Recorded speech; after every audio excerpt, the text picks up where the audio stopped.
Bila saya terlepas tak screenshot pun, kita masih ada retrieve dia punya dokumen. Macam yang korang punya ni, bila kita dah habis bayar, korang akan hantar receipt.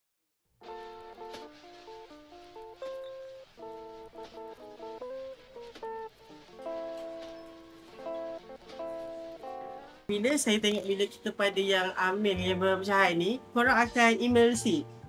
So bila saya terlepas tak screenshot pun, kita masih ada retrieve dia punya dokumen. Macam yang korang punya ni, bila kita dah habis bayar, korang akan hantar receipt.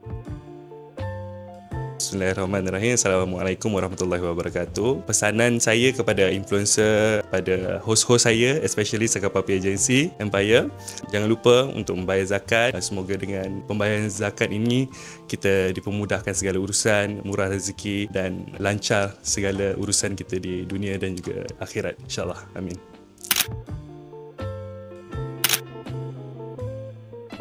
Baik, Alhamdulillah kita dah selesai mengunjungi dan kita menyantuni Sakapapi Empire, dan kita dah berjumpa tadi dengan pemilik dan juga kita kata ahli-ahli dalam tu lah.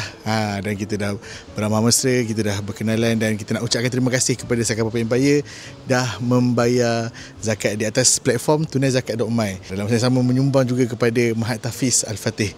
Dan menariknya, hari ni ada owner. Boleh kita minta Tuan Zul, ataupun kita panggil Papi, kan?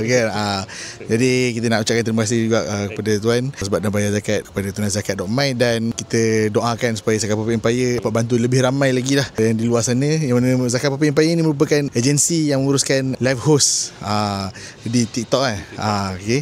Jadi ramai dah berjaya bangkit lepas join dengan Sakapapi Empire. Jadi kita ucapkan terima kasih sekali lagi dan selamat berjaya, insyaAllah. Ada ucapan sikit untuk semua kat tuan? Jangan lupa bayar zakat. Okey, terima kasih tuan. Assalamualaikum.